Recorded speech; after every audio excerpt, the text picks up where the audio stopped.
Hoy vamos a revisar la llave de paso de gasolina del tanque de nuestra motocicleta. Básicamente, primero debes ubicar hacia dónde apunta la flecha, que es donde le estoy poniendo la siguiente imagen. Dice fuel y una flecha.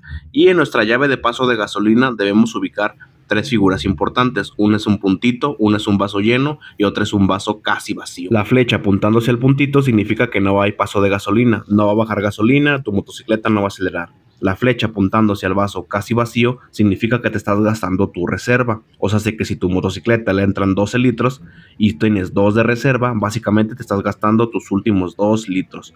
Y apuntando la flecha hacia arriba, hacia el vaso lleno, significa que estás dejando una reserva activa. O sea que estás dejando la reserva en caso de emergencia. Entonces, básicamente, hacia abajo te gastas la reserva y hacia arriba la estás guardando. Y en la parte del medio se encuentra totalmente cerrado. Esto es lo que hay que entender desde el paso de gasolina. Muchos se confunden porque se guían de la posición de la llave y se tienen que guiar por la flecha.